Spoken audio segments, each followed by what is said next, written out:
The Great Hall of the Galactic Council was filled with angry voices. 12 different species sat around the massive circular table, each one more upset than the last. At the center of it all stood Admiral Kate Morrison, the human representative.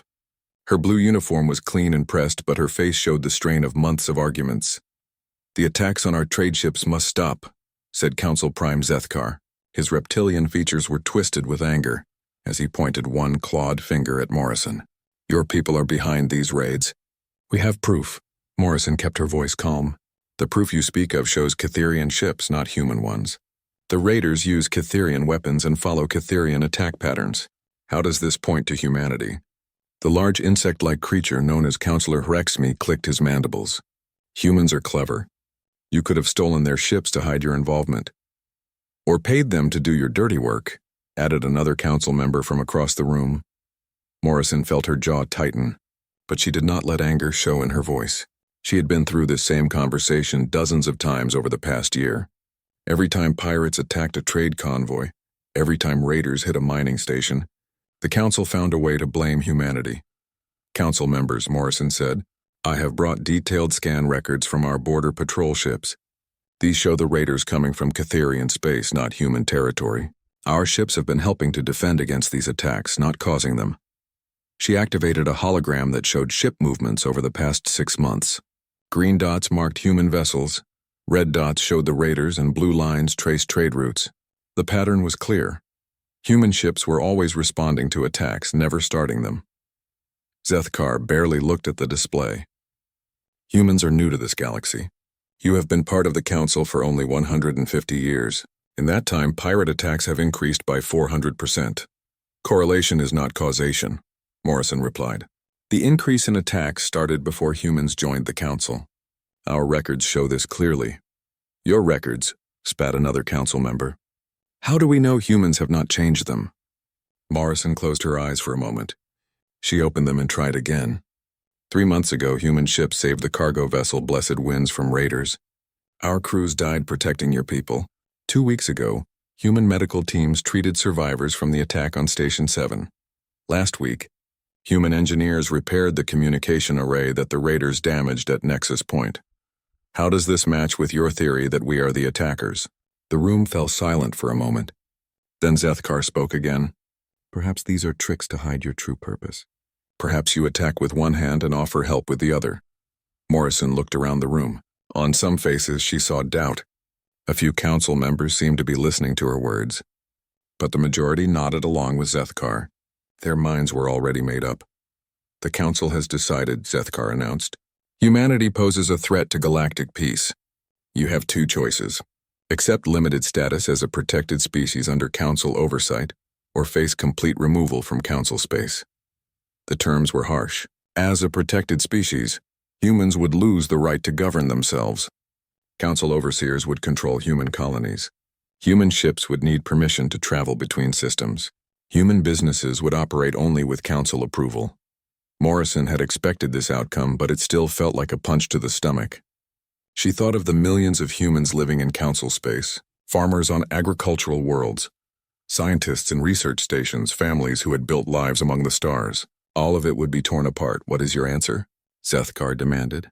Morrison stood quietly for a long moment. The council members waited, some looking smug, others uncomfortable with what they had just done. Finally she spoke. "We understand your position," she said. "Humanity will provide our answer soon." She gathered her data tablets and walked toward the exit. Her footsteps echoed in the large chamber. At the door she turned back one last time. "For the record," she said, "humanity has never attacked a single council vessel or civilian target. Every accusation has been proven false. Every piece of evidence has been ignored. History will remember this day." Then she left. Within hours, something unprecedented began to happen across Council space. Human colonies started to empty, not through panic or chaos, but with calm efficiency. Ships arrived at human settlements and began loading people and cargo. Families packed their belongings. Businesses closed their doors. Research stations shut down their experiments. The evacuations were orderly and quiet. Humans said goodbye to their non-human neighbors with handshakes and hugs. They settled their debts, finished their work projects, and left their homes clean for the next occupants. There were no angry speeches, No dramatic declarations, no threats of revenge. Captain Jake Rodriguez commanded one of the evacuation fleets. His ship, the Discovery, had been a research vessel studying alien plant life. Now it carried 300 human families away from the Kepler colonies. "Sir," his communications officer said, "we're getting requests from the local government. They want to know when we're coming back." Rodriguez looked out at the planet below. He had spent 5 years studying the unique coral forest that grew in its shallow seas. The work had been important, groundbreaking even. Now someone else would have to continue it.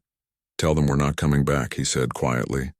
Dr. Amy Collins was one of the last humans to leave Council space. She had been working on a project to help cure a disease that affected 3 different alien species. Her research was almost complete, but there was no time to finish it. She uploaded all her data to the Universal Archives, along with detailed notes about her methods and discoveries.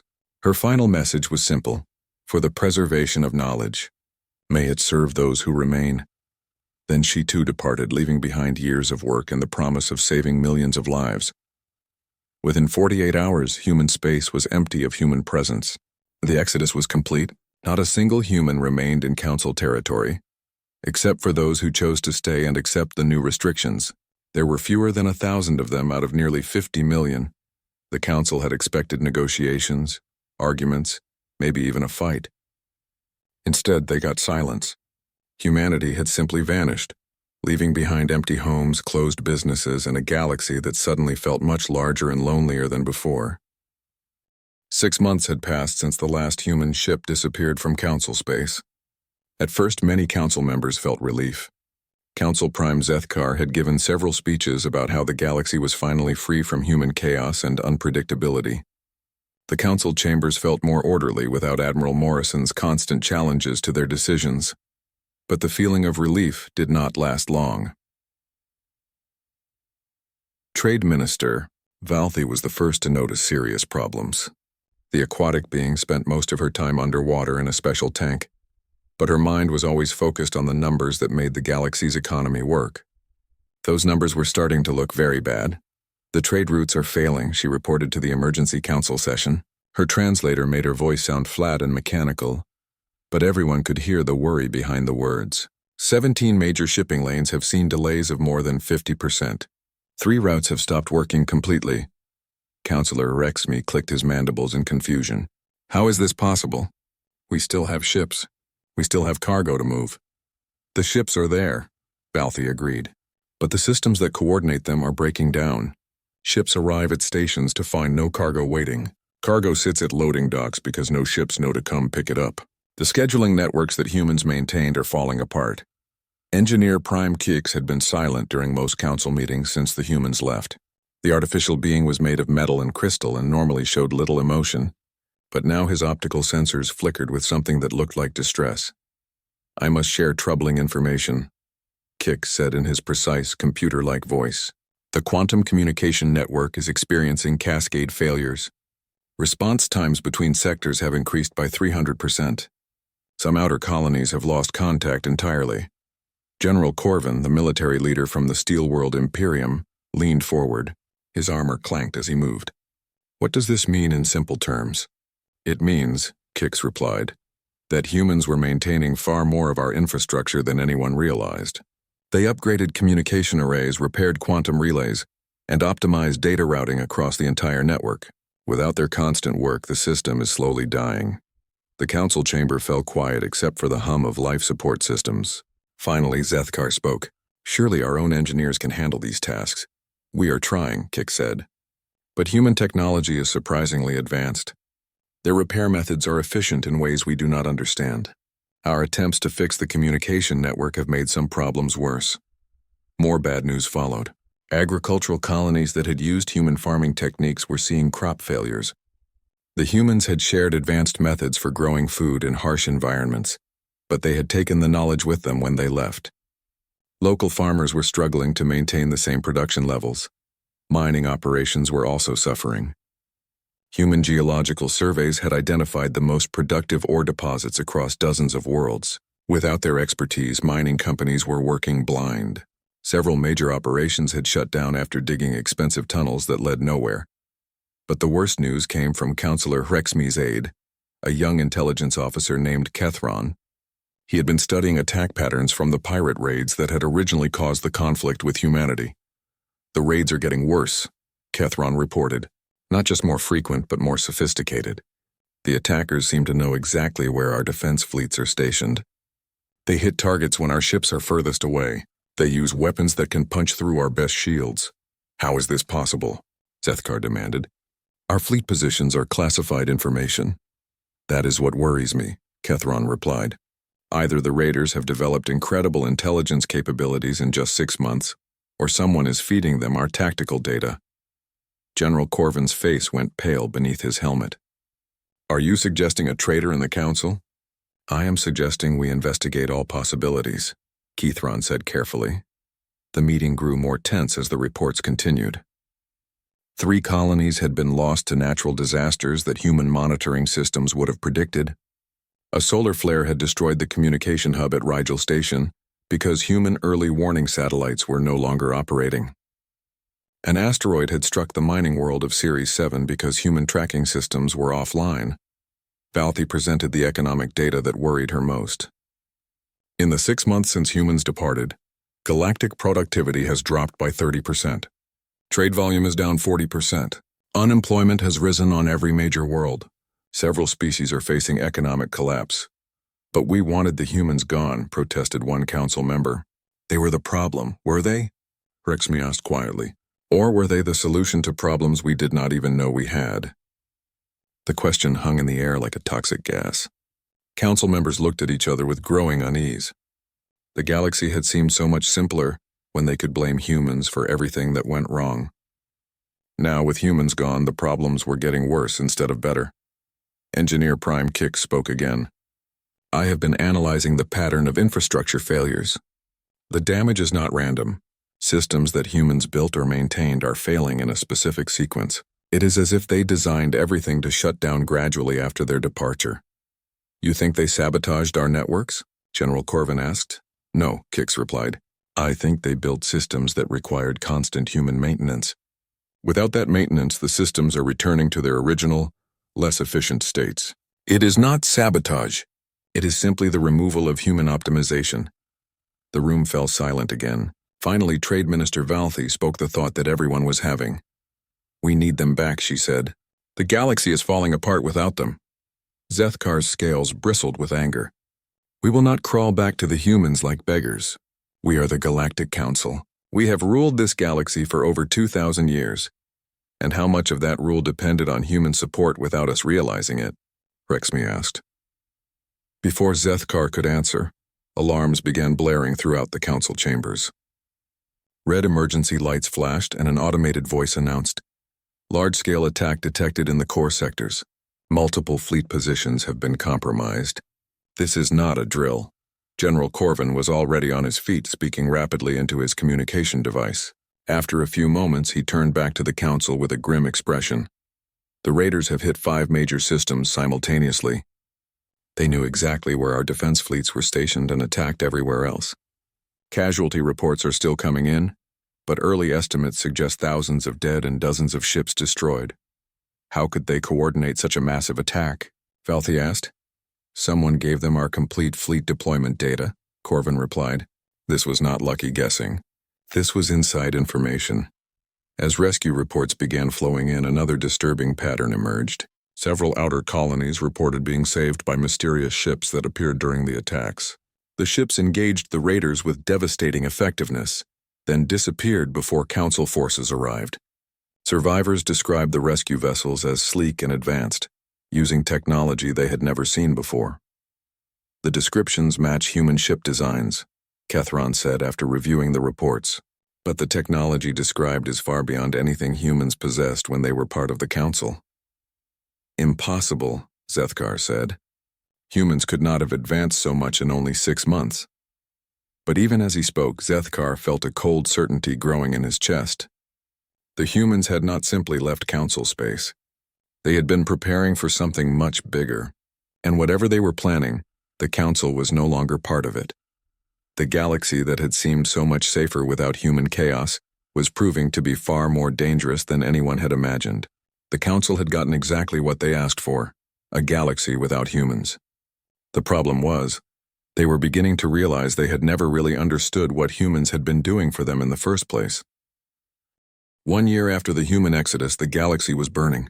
What had started as isolated pirate raids had grown into coordinated attacks that struck fear into every corner of Council space. The raiders no longer hit random targets. They attacked with surgical precision, crippling defense networks and destroying key infrastructure with the efficiency of a military campaign. Young analyst Kethron had not slept properly in weeks. His office was filled with star charts, attack reports, and tactical data. The patterns he was seeing made his blood run cold. These were not pirates. This was an invasion force that had been planning for years. "Sir," he said to Counselor Rexme during their morning briefing, "I have found something that changes everything." Rexme looked up from his own stack of disaster reports. 3 more colonies had fallen in the past week, their populations scattered to refugee camps across Council space. "What is it?" Kethron activated a holographic display that showed the entire galaxy. Red dots marked every major attack over the past year. Blue lines showed the movement patterns of the mysterious fleet that the survivors called the Shadow Fleet. "The attackers are using our own tactical protocols," Kethron said. "They know exactly how our defense fleets respond to threats. They predict our ship movements with perfect accuracy. Look at this." The hologram zoomed in on the Vega system, where the Shadow Fleet had destroyed a major military base just 3 days earlier. Our defense plan for Vega was classified at the highest levels. Only 12 people in the entire council knew the details. Yet the attackers avoided every trap we set and hit the exact weak points in our defenses. Rexme's compound eyes studied the display carefully. "You think we have a spy?" "I think we have more than one spy," Kethron replied. "The level of intelligence the Shadow Fleet possesses is too detailed, too complete. Someone with access to our highest security levels has been feeding them information for months, maybe years." The revelation sent shockwaves through the council. Emergency sessions were called. Security sweeps were conducted. Suspicion fell on every member as old alliances crumbled under the weight of paranoia. The unity that had held the galaxy together for thousands of years began to fracture. Meanwhile, the attacks continued with ruthless efficiency. The Shadow Fleet seemed to anticipate every defensive move the Council made. Worse yet, their technology was advancing rapidly.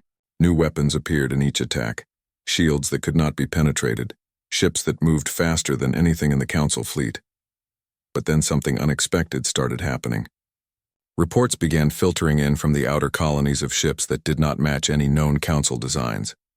Sleek vessels with clean lines and advanced technology that appeared during attacks, engaged the Shadow Fleet with devastating effectiveness, then vanished before Council forces arrived. The first confirmed sighting came from the mining world of Kepler Prime. Captain Torres of the human vessel, Defiance had been spotted leading a rescue operation that saved 12,000 civilian refugees from a Shadow Fleet assault. The human ships had appeared without warning, evacuated the population, and disappeared into hyperspace before Council reinforcements could arrive. "Impossible," Council Prime Zethkar said when he heard the report. "We removed all humans from Council space. There are none left." But the reports kept coming. Human ships were appearing throughout the galaxy, always during emergencies, always helping civilians, never seeking contact with Council forces. They moved with technology that surpassed anything the Council possessed. Their weapons could punch through Shadow Fleet shields that stopped Council fire. Their ships were faster, more maneuverable, and seemed to operate with perfect coordination. The most significant encounter came when Rexme's own homeworld of Chiton came under massive attack. 300 Shadow Fleet vessels surrounded the planet, preparing for what looked like complete orbital bombardment. The local defense fleet was outnumbered 10-1 and facing certain destruction. Then the human fleet arrived. 50 ships materialized out of hyperspace with perfect timing. They moved in formations that seemed to flow like liquid, engaging the Shadow Fleet with weapons that tore through enemy shields like paper. The battle lasted only 20 minutes. When it ended, the Shadow Fleet was either destroyed or fleeing, and not a single human ship had been lost. Rexme watched from the planet's surface as the human fleet prepared to leave. He opened communication channels, desperate to speak with them, to thank them, to ask for their help. The response came from Admiral Kate Morrison herself. "Chiton Defense Forces, this is Admiral Morrison. Civilian evacuations are complete. Your people are safe. We recommend upgrading your orbital defense platforms. The enemy will return with larger forces. Admiral Morrison, HFY transmitted. Please respond. We need to talk. The Council needs your help. There was a long pause. When Morrison spoke again, her voice was formal and distant. The Galactic Council made its position clear regarding humanity. We are no longer part of your community. We wish you well in your endeavors. But you just saved millions of our people, HFY protested. Why help us if you want nothing to do with us? Another pause. Then Morrison's voice came back, and this time it carried a warmth that reminded HFY of the woman who had once sat in council sessions, patiently explaining human positions that nobody wanted to hear. Because it was the right thing to do, she said simply. The galaxy is bigger than politics. Stay safe, Counselor. The human fleet jumped to hyperspace, leaving HFY staring at empty space and wondering what kind of people his government had driven away. The pattern of human interventions continued, but with each rescue operation, more disturbing truths emerged. The humans seemed to know where attacks would happen before they occurred. They appeared with exactly the right number of ships and exactly the right equipment to handle each crisis. It was as if they had access to intelligence that even the Council did not possess. The answer came when Kethron made his most shocking discovery yet. While analyzing captured Shadow Fleet technology, he found something that made his hands shake as he transmitted his report to HFY. Sir, he said, the Shadow Fleet weapons contain Council-manufactured components. Not stolen components, new components that were ordered through official channels using legitimate authorization codes. That is impossible, HFY replied. All military production is strictly controlled. The authorization codes belong to Council Prime Zethkar himself. Kethron continued. Sir, the Shadow Fleet is not an external threat. It is a Council operation. The pieces finally fell into place. The Shadow Fleet had not been planning an invasion from outside Council space. They had been built from within, using Council resources, Council technology, and Council intelligence. Someone at the highest levels of government had been preparing for war against their own people. But why? What could possibly justify such betrayal? The answer came during the next council session, when accusations finally erupted into open conflict. Species that had worked together for centuries turned on each other with centuries of suppressed grievances. The delicate balance that had maintained galactic peace collapsed in a matter of hours. As HFY watched his colleagues tear each other apart, he realized what had happened. The Shadow Fleet was not meant to destroy the Council. It was meant to create enough chaos for someone to seize total control. In the confusion and fear that followed the attacks, emergency powers had been granted. Democratic processes had been suspended. Military law had been declared. All that remained was for the Shadow Fleet to eliminate the remaining opposition and reveal themselves as the salvation of the galaxy. The same person who had created the crisis would present himself as the only one who could solve it. The plan had been perfect, except for one thing nobody had counted on. The humans had not simply left Council space and forgotten about their former neighbors. They had been watching, preparing, and when the time came, they had chosen to protect the innocent, rather than seek revenge against those who had wronged them. As the Council chamber erupted in accusations and counter-accusations, HFY realized that humanity's greatest threat to the old order had never been their unpredictability or their chaos. It had been their moral clarity in a galaxy that had forgotten the difference between right and wrong. Now the question was whether it was too late to remember. 18 months after the human exodus, the galaxy had become a war zone. The revelation that the Shadow Fleet was being controlled from within the Council had shattered what remained of galactic unity. Species accused each other of treason. Old alliances dissolved overnight. Some worlds declared independence rather than trust a government that had been infiltrated by traitors.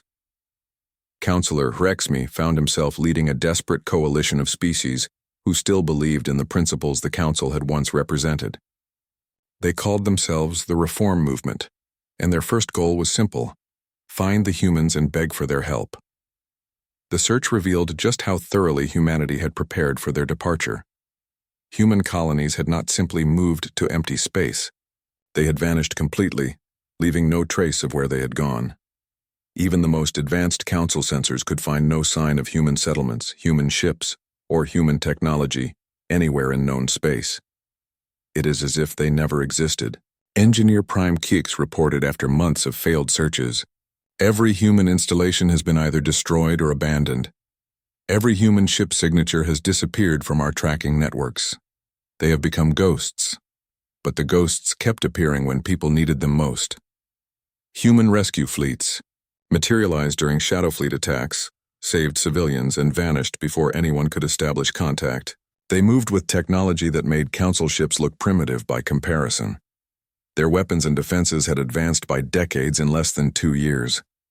The breakthrough came when Kix managed to trace the quantum signature of a human ship that had rescued survivors from the destroyed research station at Alpha Centauri. The signal led to an empty region of space that should have contained nothing but cosmic dust and radiation. "There is something here," Kix announced to the Reform Movement leadership. "My sensors detect massive gravitational anomalies, but no visible structures. The humans have found a way to hide entire fleets in normal space." After days of careful negotiation and transmitted messages of peaceful intent, the humans finally agreed to a meeting. The location was a neutral asteroid station that had been abandoned since before the Council was formed. When HFY and his delegation arrived, they found Admiral Morrison waiting for them in a conference room that had been hastily cleaned and supplied with basic life support. Morrison looked older than when she had left the Council chambers 18 months earlier. Her hair showed streaks of gray that had not been there before, but her eyes held a strength and confidence that had grown rather than diminished during humanity's exile. "Counselor HFY," she said with a slight nod. "I understand you wanted to speak with us."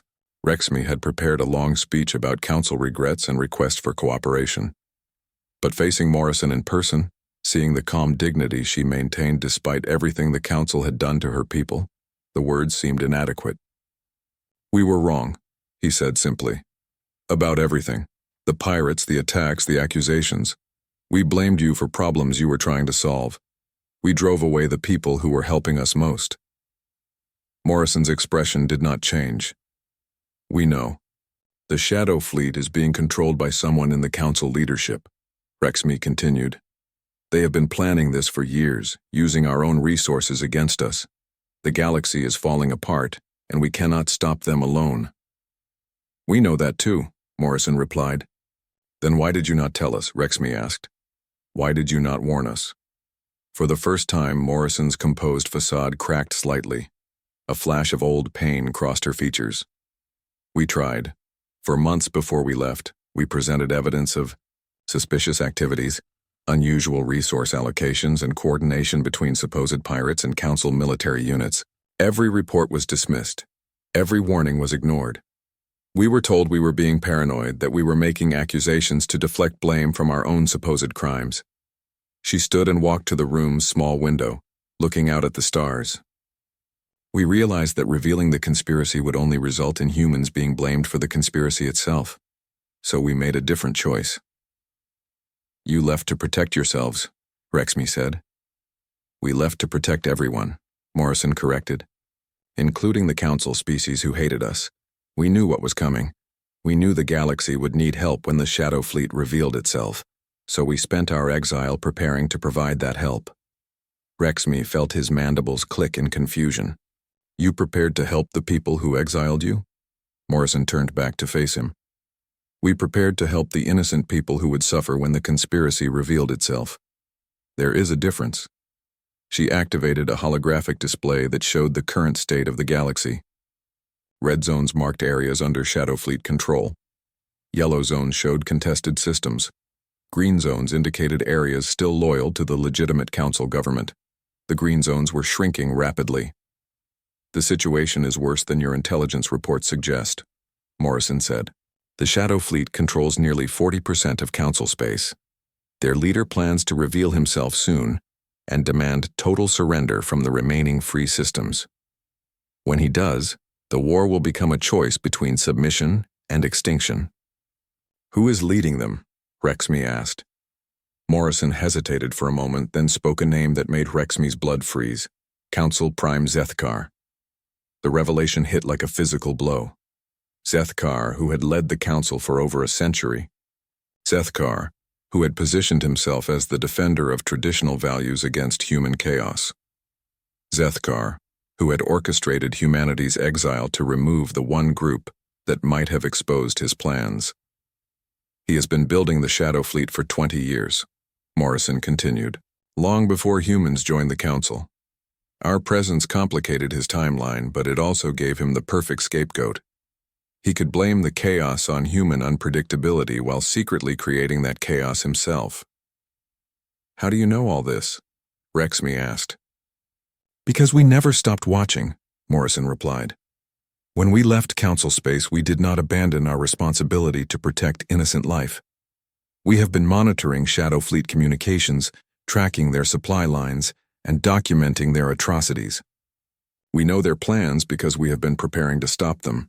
She gestured, and the holographic display changed to show a detailed map of Shadow Fleet positions. They are preparing for a final assault on the core worlds.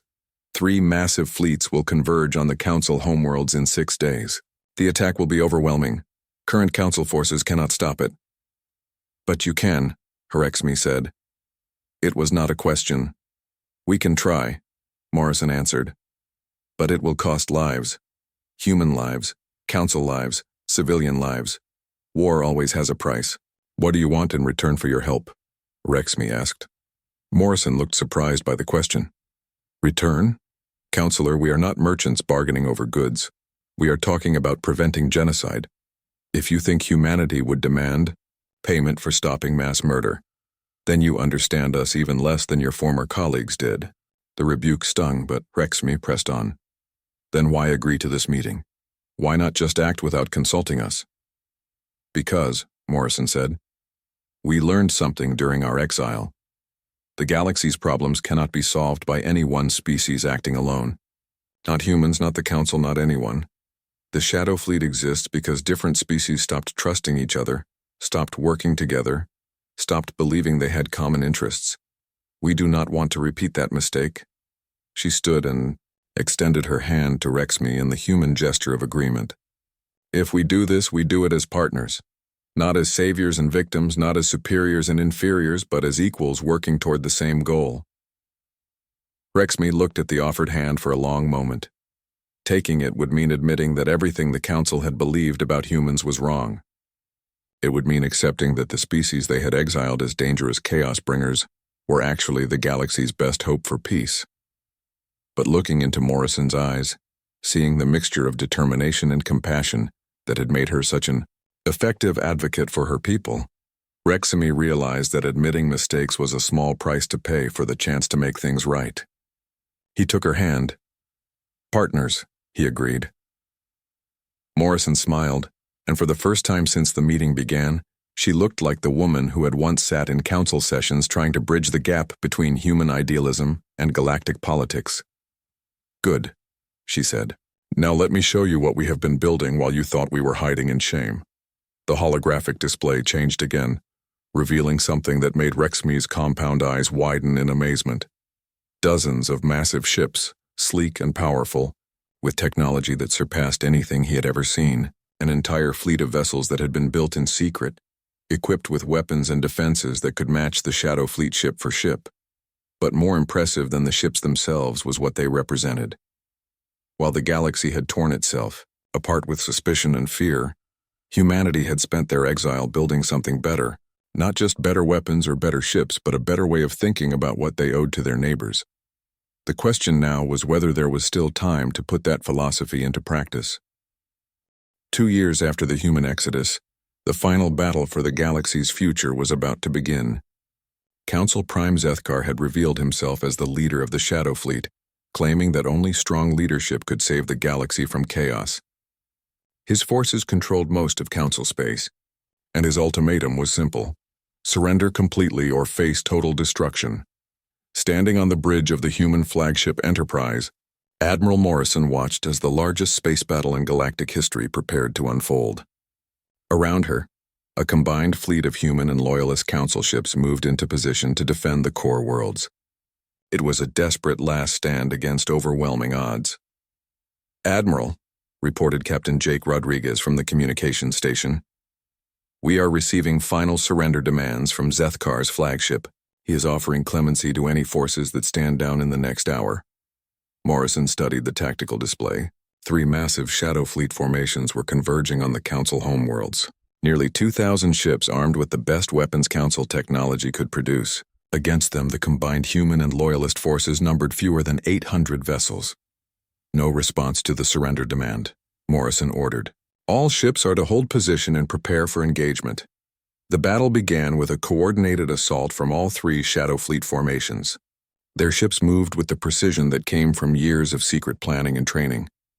Advanced weapons tore through space, seeking to overwhelm the defenders before they could organize an effective response. But the defenders were ready. Human ships moved in formations that seemed impossible, flowing around enemy fire like water around stones. Their weapons struck with surgical precision, targeting weak points in Shadow Fleet defenses that no Council ship should have been able to detect. Most importantly, they fought not just for themselves but to protect the Council ships fighting alongside them. The battle raged for 6 hours. Ships exploded on both sides as the two fleets hammered each other with everything they had. But gradually, the superior technology and tactics of the human fleet began to tell. Shadow Fleet formations that had seemed unstoppable found themselves outmaneuvered and outgunned by ships that moved faster and hit harder than anything they had faced before. When the fighting ended, the Shadow Fleet was broken. Zethkar's flagship limped away with the surviving ships, their dreams of galactic conquest shattered by the very people they had worked so hard to exile. But the victory came at a terrible cost. Dozens of ships from both sides had been destroyed. Thousands of lives had been lost. The galaxy lay in ruins, its economy shattered, its political structure collapsed, and its people scattered across refugee camps and emergency shelters. In the aftermath of the battle, Dr. Amy Collins returned to Council space as humanity's official ambassador. She brought with her a proposal that stunned everyone who heard it: the creation of a new galactic government based on cooperation rather than domination. The old Council system has failed, she explained to the emergency assembly of surviving government leaders. It concentrated too much power in too few hands, creating the conditions that allowed Zethkar's conspiracy to succeed. We propose something different. The plan she outlined was radical. Instead of a hierarchical council where some species held more power than others, the new government would be a true federation where every species had equal representation. Decisions would be made through consensus and cooperation, rather than voting and majority rule. Most importantly, the new government would be dedicated to protecting individual rights rather than maintaining stability through control. We call it the Galactic Federation, Collins explained. It will be governed by principles of equality, liberty, and mutual assistance. No species will be considered superior to another. No government will have the right to control how other species live their lives. The proposal included sharing human technological advances that could help rebuild the devastated galaxy, faster-than-light communication systems that were more reliable than anything the Council had possessed, clean energy technology that could power entire worlds without environmental damage, advanced medical knowledge that could cure diseases that had plagued multiple species for centuries. But the offer came with conditions. The new federation would be truly democratic, with safeguards to prevent any single leader or faction from accumulating too much power. Military forces would be defensive only, forbidden from attacking civilian targets or conquering territory. Most importantly, membership in the Federation would be voluntary. Any species that wanted to leave could do so at any time. The debate over the proposal lasted for weeks. Some Council leaders, particularly those who had supported Zethkar's regime, rejected it entirely. They wanted to restore the old system with themselves in control. Others, led by Councillor Hrexmi, embraced the human plan as the galaxy's best hope for lasting peace. The turning point came when Zethkar himself reappeared. His remaining forces had been reduced to a single ship, and he was facing charges of treason and genocide. But rather than surrendering quietly, he demanded one final confrontation with the humans who had destroyed his plans. The meeting took place on a neutral station, with representatives from multiple species present as witnesses. Zethkar, his scales dulled by defeat and his eyes burning with hatred, faced Admiral Morrison across a simple conference table. "You have destroyed everything," he said. The galaxy was stable under Council rule. There was order, discipline, respect for authority. Now you offer chaos disguised as freedom. Morrison looked at the being who had caused so much suffering, who had manipulated galactic politics for decades to serve his own ambitions. She could have responded with anger or accusations. Instead, she spoke quietly and calmly. The galaxy was not stable, she said. It was controlled. There is a difference. Stability that depends on oppression is not really stability at all. It is just delayed conflict. Humans are destroyers, Zethkar spat. You destroy order, tradition, the natural hierarchy that keeps civilizations functioning. You bring chaos wherever you go. We bring change, Morrison corrected. And yes, change can be frightening. But without change, civilizations stagnate and die. The Council had ruled for thousands of years without solving basic problems like poverty, disease, and conflict. We offered solutions and you called them chaos because they threatened your power. Zethkar leaned forward, his voice filled with venom. You think you are superior to us. Morrison shook her head. We think we are different from you. Our differences made you uncomfortable, so you tried to eliminate them. That was your mistake. What will you do with me? Zethkar asked. Execute me for my crimes? Imprison me for life? Take your revenge? Morrison was quiet for a long moment. Around the table, representatives from multiple species waited to hear how humanity would handle the being who had tried to destroy them. We will give you a choice, Morrison finally said. You can face trial for your crimes and accept whatever punishment the Federation decides. Or you can accept exile to a world where you can live out your remaining years in peace, far from the politics you used to cause so much harm. Zethkar stared at her in disbelief. You would let me live? After everything I have done? We are not here to punish anyone, Morrison replied. We are here to build something better. Revenge serves no purpose except to perpetuate cycles of hatred. We choose to break those cycles. The gesture had a profound effect on the species watching the proceedings. Here was humanity, offered the chance to destroy their greatest enemy, choosing instead to show mercy. It demonstrated more clearly than any speech or proposal that human values were fundamentally different from the power politics that had dominated galactic civilization for millennia. Zethkar chose exile rather than trial. His departure marked the end of the old council system and the beginning of something new. The Galactic Federation was formally established 6 months later. Representatives from 47 species signed the founding charter, agreeing to govern themselves through cooperation rather than domination. Humanity took its place not as leaders of the new government, but as equal partners in a grand experiment in galactic democracy. The first major test of the Federation came when a massive solar storm threatened to destroy the industrial world of New Titan. Instead of leaving each species to handle the crisis alone, Federation resources were pooled to evacuate the population and relocate them to safer worlds. Human ships worked alongside former Council vessels, sharing technology and coordinating rescue efforts with an efficiency that the old system had never achieved. As Admiral Morrison watched the successful evacuation from the bridge of the Enterprise, she received a transmission from Counselor HFY, who had become the Federation's first elected president. Admiral, he said, I wanted to thank you for what humanity has given us. Not just the technology or the military assistance, but the example of what we could become. Morrison smiled. We did not give you anything, President HFY. We just reminded you of what you already knew. The capacity for cooperation, compassion, and growth exists in every species. It just needs the right conditions to flourish. Looking out at the stars, Morrison reflected on the journey that had brought them to this point. Humanity had been exiled from galactic